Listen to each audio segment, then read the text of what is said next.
മഹാനായ ഇബ്നുൽ ഖയ്യിമുൽ ജൗസി റഹിമഹുല്ല മുഹമ്മദ് ബിൻ ഫളിൽ റഹിമഹുല്ലയുടെ ഒരു വലിയ പണ്ഡിതനാണ്.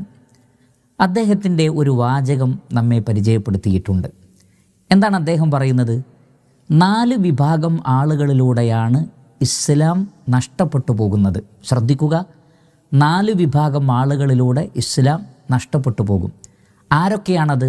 സിൻഫുൻ, ഒരു വിഭാഗം, ലാ യഅമലൂന ബിമാ യഅലമൂൻ, അറിഞ്ഞ കാര്യങ്ങൾ കൊണ്ട് പ്രവർത്തിക്കാത്ത ആളുകളാണത്. ലാ യഅമലൂന ബിമാ യഅലമൂൻ, അറിഞ്ഞ കാര്യം പ്രാവർത്തികമാക്കുകയില്ല, അങ്ങനെയുള്ളവർ.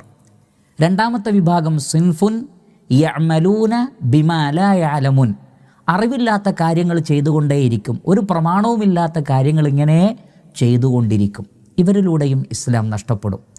മൂന്നാമത്തെ വിഭാഗം സിൻഫുൻ ലാ യഅമലൂൻ വലാ യഅലമൂൻ, ഒരറിവുമില്ല, ഒന്നും പഠിക്കുകയുമില്ല, ഒന്നും പ്രവർത്തിക്കുകയുമില്ല, അവർക്ക് പ്രവൃത്തിയുമില്ല, അറിവുമില്ല, ഇങ്ങനെ ഒരു വിഭാഗം. നാലാമത്തത് സിൻഫുൻ യംനഊന നാസ മിനത് തഅല്ലുമി, ജനങ്ങൾ വല്ലതും പഠിക്കുന്നതിനെ തടസ്സപ്പെടുത്തുകയും ചെയ്യുന്ന ആളുകൾ. സ്വയം പഠിക്കില്ല, മറ്റുള്ളവരെ പഠിക്കാനും സമ്മതിക്കുകയില്ല. ഇങ്ങനെയുള്ള ആളുകളെ കൊണ്ടാണ് ഇസ്ലാം നഷ്ടപ്പെട്ടു പോകുന്നത്. ശ്രദ്ധിക്കുക, ആലോചിക്കുക, നമ്മിൽ ഈ സ്വഭാവമുണ്ടോ?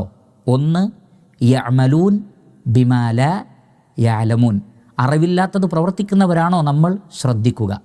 ലാ യഅമലൂൻ ബിമാ യഅലമൂൻ, അറിവുള്ളത് കൊണ്ട് പ്രവർത്തിക്കാതിരിക്കുന്നവരാണോ നാം?